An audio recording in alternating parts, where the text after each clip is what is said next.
سب سے پہلے تو تمام انصافیئنس کو پوری قوم کو مبارکباد کہ ایک 8-8.5-9 مہینے سے ناجائز صرف سیاسی انتقام کا نشانہ اور بغض کا نشانہ بناتے ہوئے ناحق ان کو قید کیا گیا۔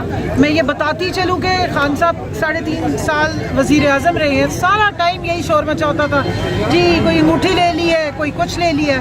آج اللہ نے سرخرو کیا، ساری دنیا نے دیکھ لیا، بشرا بی بی نے خود جا کے گرفتاری دی تھی، اس کے باوجود اندر رکھ کے بند کر کے سارے ظلم و ستم ناروا سلوک کے باوجود پروف کچھ نہیں کر سکے، نکال کچھ نہیں سکے۔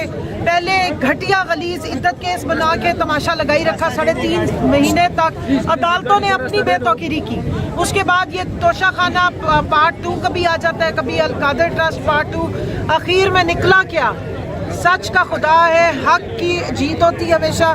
اتنے مہینے انہوں نے تکلیف میں گزارے ہیں، اس میں سختیوں میں گزارے ہیں، ناروا سلوک میں گزارے ہیں، لیکن وہ چٹان کے حوصلے کے ساتھ اپنے خاوند کے ساتھ وفاداری کے ساتھ کھڑی رہی ہیں۔ اور انہوں نے وہ پریشر جو ڈالنے کی کوشش کی جا رہی تھی کہ کسی طرح عمران خان کو بریک کیا جا سکے بشرا بی بی کی تذلیل کر کے، اس پہ وہ ثابت قدم رہی۔ انہوں نے یہ ساری تکلیفیں برداشت کی، پردے دار خاتون ہونے کے باوجود، گھریلو خاتون ہونے کے باوجود انہوں نے جس طرح اس تحریک میں اس انصاف کے لیے، جس طرح حق سچ کے لیے وہ ڈٹی رہی ہیں، آفرین ہے، ہم انہیں سلام پیش کرتے ہیں۔ دل آج ہمارا بہت راضی ہے، خوش ہو گئے، شکر الحمدللہ کہ اتنے عرصے کے بعد یہ جو ظلمت کے جو سائے تھے، تاریکی تھی، وہ آج چھٹی ہے، اور الحمدللہ کہ حق کا بول بالا ہوا ہے، انصاف کی جیت ہوئی ہے۔ بشرا بی بی الحمدللہ بنی گالا واپس آ گئی ہے، اور بنی گالا کی آج رونقیں میں کہتی ہوں کافی حد تک بحال ہو گئی ہیں۔